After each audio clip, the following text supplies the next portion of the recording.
apa benar anak saya Fauzan bersama teman-teman HIPMI itu datang? Betul. Apakah Pak Fadel mau bantu mereka? Saya selalu bantu anak-anak HIPMI.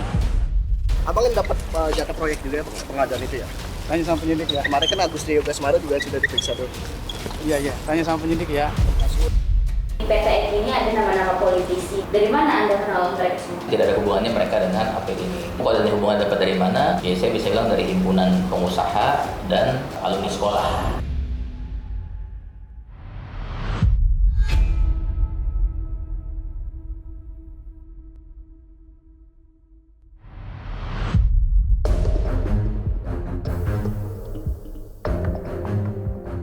Komisi Pemberantasan Korupsi terus mendalami dugaan korupsi proyek pengadaan alat pelindung diri atau APD COVID-19.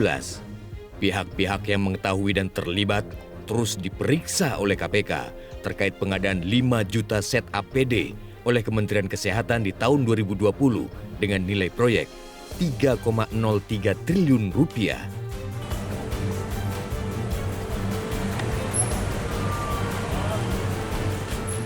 Pada tanggal 25 Maret lalu, KPK memanggil Wakil Ketua MPR RI, Fadel Muhammad Al-Haddar, dalam kasus dugaan korupsi APD. Selama 1 jam, Fadel diperiksa sebagai saksi karena diduga mengetahui proses pengadaan APD. Politisi Partai Golkar ini pun sempat ditemui sejumlah anggota HIPMI karena macetnya pembayaran proyek APD ini. Mereka mensuplai pengadaan APD. Kemudian mereka sudah supply, ada masalah belum dibayar gitu. Jadi ada uang sejumlah sekian yang belum dibayar dari kontrak mereka. Setelah saya cek, mereka cerita ternyata ada masalah dengan audit BPKP. Maka saya ke BPKP nanya ke kepala BPKP.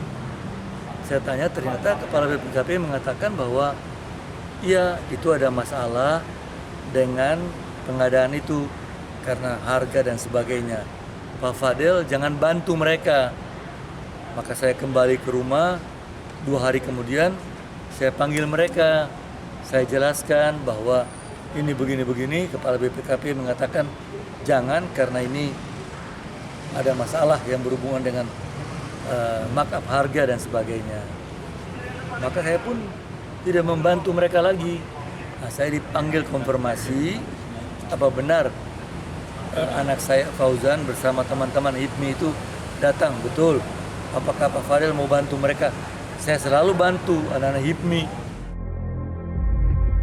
Masih dalam gelanggang Senayan, anggota DPR Ihsan Yunus juga turut diperiksa pada tanggal 18 April.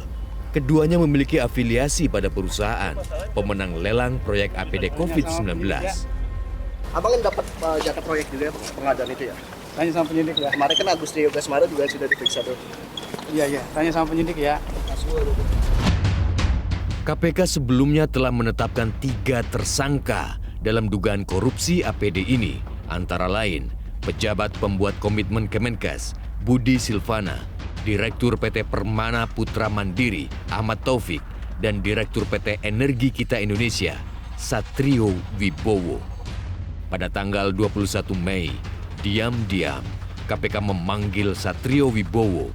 Nama Direktur PT Energi Kita Indonesia ini tidak ada dalam jadwal pemeriksaan hari itu. Usai diperiksa, Satrio mengaku telah mengembalikan uang kepada penyidik KPK. Ya lebih ke pengembalian aset-aset ya yang dari sumber APD yang bisa disita akan dikembalikan. Artinya ini sudah maju ke tahap TPPU ya? Bukan TPPU sih, kayak saya juga nggak ngerti ya, mungkin yang kalau dari sisi saya kan istilahnya pada saat itu hasil keuntungan gitu kan. Terus kita ada membantu orang misalnya, kita kasih utang piutang, ya aset tersebut yang akan diambil.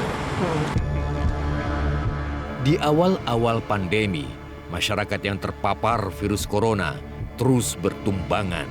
Tidak terbilang 1 atau 2. Kala itu, jumlah kasus positif hingga 28 Maret 2020 sudah mencapai 1.155 kasus. Ketersediaan APD untuk tenaga kesehatan tidak bisa tidak, harus tersedia. Itu sebabnya Kementerian Kesehatan sebagai lembaga pemangku langsung memesan 5 juta set APD. Dan hanya dalam tempo singkat, tanggal 28 Maret 2020, Budi Silvana selaku Kepala Pusat Krisis Kesehatan Kemenkes menaikkan surat pemesanan tambahan APD sebanyak 5 juta set. Kejanggalan tersebut juga diendus oleh Lembaga Kebijakan Pengadaan Barang Jasa Pemerintah hingga diminta membatalkan kontrak. LKPP menilai proyek pengadaan APD COVID-19 tahun 2020 sudah cacat sejak awal. Dari situ kita lihat kontraknya ternyata tidak ada batas awal dan akhir. Berakhirnya kapan tuh nggak ada. Kemudian apabila itu melampaui tahun anggaran, 1 tahun anggaran kan sesuai ketentuan Perpres harus izin Menteri Keuangan, izin multi-years. Itu nggak ada. Realitas melakukan wawancara khusus dengan salah satu tersangka, Satrio Wibowo, Direktur PT EKI. Diduga proyek pengadaan APD COVID-19 syarat lobi-lobi di bawah meja.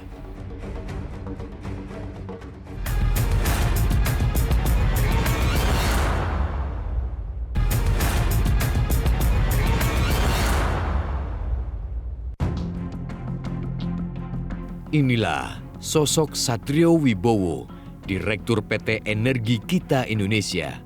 Saat pengadaan darurat APD COVID-19 tahun 2020 lalu, ia kerap malang melintang di beberapa pemberitaan media. Setelah diperiksa KPK, Realitas menemui Direktur PT Energi Kita Indonesia, Satrio Wibowo, untuk mengonfirmasi keterlibatannya di proyek pengadaan APD.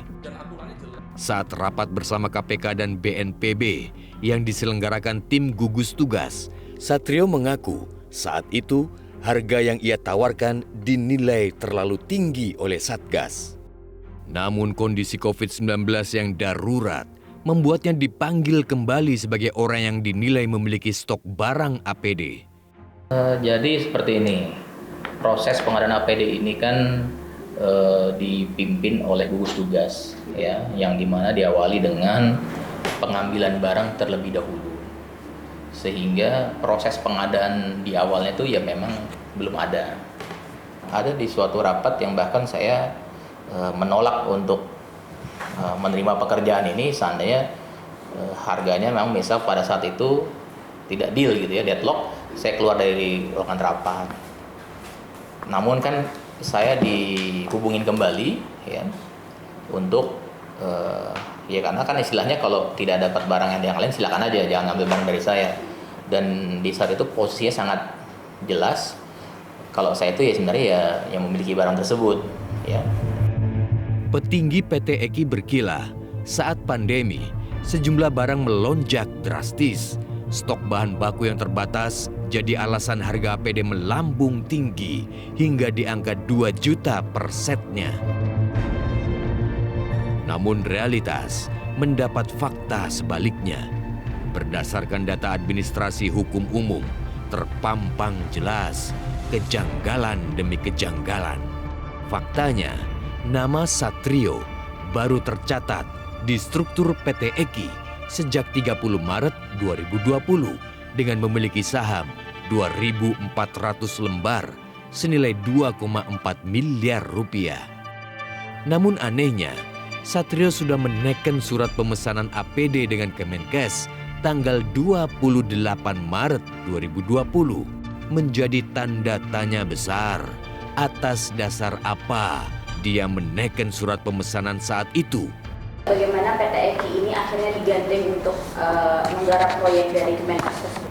Jadi bagaimana peranannya itu karena kita dikasih tahu ya ini barang ini kan sudah diambil, yang bertanggung jawab pemilik barangnya ini PT EKI ya kan, jadi kita diundang. Ya, silakan Pak kalau mau deal langsung harganya dengan PT EKI gitu kan. Jadi kita yang bernegosiasi dengan KPP dan sebagainya.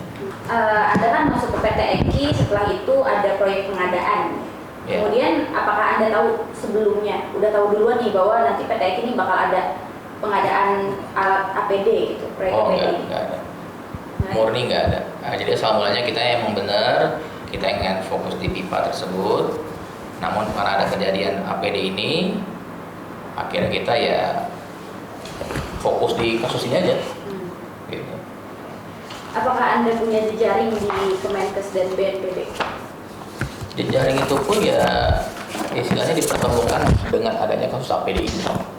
Jadi bukan yang kita sudah kenal lama, itu nggak ada. Berdasarkan data AHU, realitas juga mendapati fakta menarik lainnya. Patut diduga PT EKI adalah gerbong dari pengusaha dan politisi. 30 Maret 2020, saat Satrio Wibowo join di PT EKI, di hari yang sama, Fauzan Fadel Muhammad dan Gede Sumarjaya juga bergabung. Fauzan adalah anak dari Fadel Muhammad, mantan Menteri Kelautan dan Perikanan, yang juga politisi senior Partai Golongan Karya. Sejak tahun 2019, Fadel Muhammad menjabat Wakil Ketua MPR RI. Sementara Gede Sumarjaya juga politisi kawakan dari Partai Golkar. Ia sudah 4 periode menduduki kursi DPR sejak tahun 2004 hingga kini. Di PT EKI, Gede Sumarjaya didapuk sebagai komisaris hingga 5 Juni 2020. Selanjutnya, posisinya digantikan oleh anaknya, Agung Bagus Pratiksa Linggi, yang juga kader Partai Pohon Beringin. Nama lain yang juga cukup menarik perhatian adalah Jody Imam Prasojo. Jody memiliki saham senilai 1,2 miliar rupiah sejak 18 Agustus 2020 hingga 15 April 2021. Jody adalah anak mantan Menteri Kesehatan, Siti Fadilah Supari. Di PT EKI ini ada nama-nama politisi dan juga anak-anak sebagai direktur, kemudian komisaris, bahkan juga ada yang menjadi direktur di usia muda ya waktu itu ya, anaknya Pak Kun Darmawan itu. Seperti Fauzan Muhammad, terus juga IBD Ketut Sumarjaya, kemudian juga Imam Prasojo. Dari mana Anda kenal mereka semua? Jadi kalau saya bisa jawab, sebenarnya tidak ada hubungan dengan APD nih. Cuma saya bisa membuat klarifikasi, tidak ada hubungannya mereka dengan APD ini. Jadi murni hubungan itu tidak ada dengan kasus APD. Cuma kalau ada hubungan dapat dari mana, ya saya bisa bilang dari himpunan pengusaha dan alumni sekolah, itu aja. Tapi tidak ada mereka hubungannya dengan APD. Justru karena kasus APD ini dengan berat hati mereka harus keluar dulu dari PT biar tidak terlibat. Terhitung sejak 30 Maret 2020 hingga 25 Oktober 2022, struktur organisasi PT EKI terus berganti-ganti. Hanya dalam waktu 2,5 tahun, PT EKI bongkar pasang kepemilikan saham hingga 11 kali. Namun nama Satrio Wibowo terus bertengger. Hanya dalam 2 bulan, sejak Maret hingga Mei 2020, kepemilikan saham Satrio bahkan melejit dari 2,4 miliar menjadi 10,8 miliar rupiah. 2020 itu ada temuan sekitar 625 miliar. Nah yang kedua ada temuan sebesar 80 sekian miliar.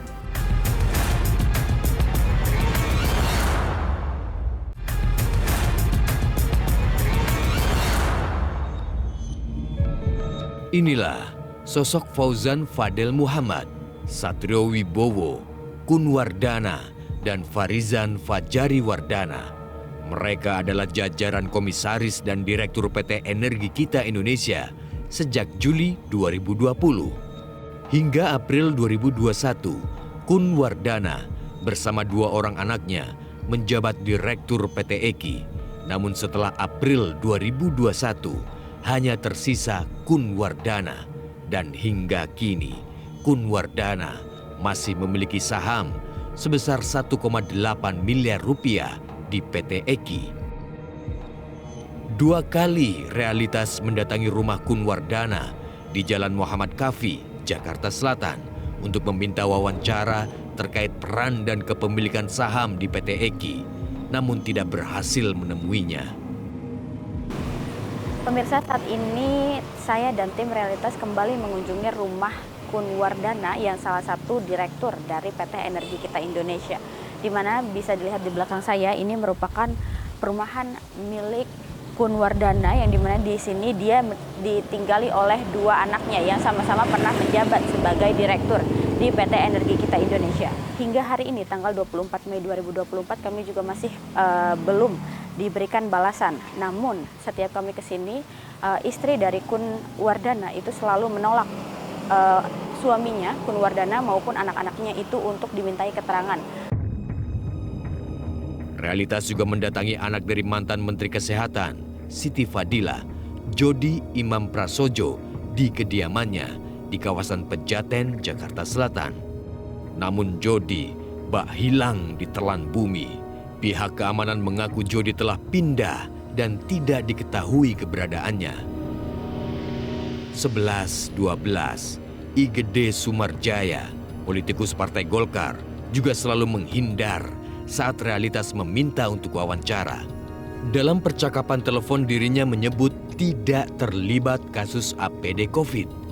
Berstatus sebagai komisaris dengan nilai saham 1,2 miliar rupiah di PT EKI, dirinya hanya mengurusi soal pipa migas yang juga digarap oleh PT EKI. Saya nggak tahu itu Pak, pengadaan itu Pak. Saya sudah sampaikan semuanya Pak. Keterangan itu saya nggak tahu dan saya nggak tahu itu APD karena itu kan saya cuma sebulan di situ. Tapi waktu Bapak jadi komisaris berarti Pak Satrio Wibowo masih jadi direkturnya tuh ya Pak ya? Dan saya nggak tahu persis semuanya jadi tentang bisnis itu. Dan sebentar aja saya baru. Pengadaan APD saat pandemi jadi ajang bagi-bagi jatah segelintir kelompok kepentingan, mengatasnamakan kemanusiaan dan kedaruratan. Nyatanya, proyek pengadaan alat pelindung diri malah diakal-akali. Terbukti tidak hanya sekali, Badan Pengawas Keuangan dan Pembangunan menemukan kerugian negara berturut-turut dalam pengadaan APD tahap 1 dan 2. Yang pertama itu di audit tujuan tertentu di bulan Mei 2020 itu ada temuan sekitar 625 miliar. Nah yang kedua ada temuan sebesar 80 sekian miliar.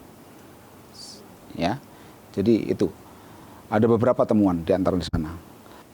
Ini kaitannya dengan ketidakwajaran harga pengadaan.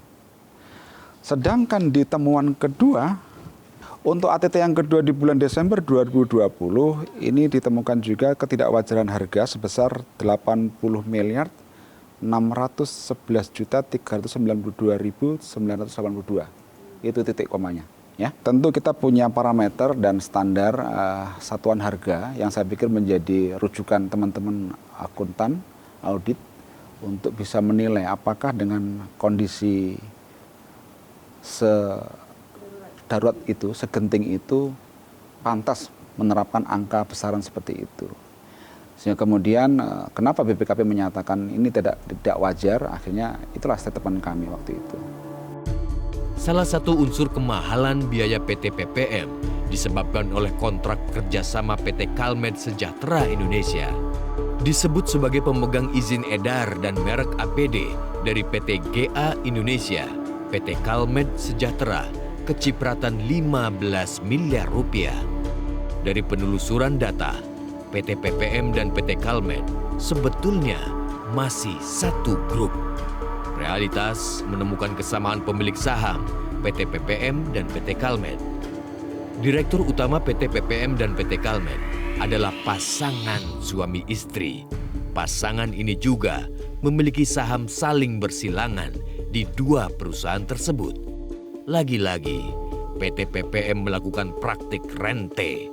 Posisi PT Kalmed di kasus ini tidak ada bedanya dengan PT EKI, hanya menambah panjang rantai pasokan. Kenapa bisa ada dua PT dalam penunjukan tersebut? Kan selain PT EKI itu ada PPM, kemudian juga ada PT EKI juga. Perannya itu apa dari PT EKI? Iya, kalau menurut saya itu dia, kita juga kurang mengerti mengapa kita di situ sebagai saksi mengetahui sebagai pemilik barang, Karena yang pasti faktanya uang masuk ke negara itu ya ke PT Permana dulu, tidak ke PT EKI, bukan ke PT EKI. Jadi dari keuangan negara itu pasti ke PT Permana, dan baru ke kita. Jadi kita tuh mungkin sebagai reseller dan pabrik itu aja. Faktanya, keterlibatan pengusaha dan politikus dalam proyek APD COVID-19 syarat kepentingan bagi-bagi jatah. Sudah semestinya para pelaku pencoleng anggaran pandemi dihukum seberat-beratnya.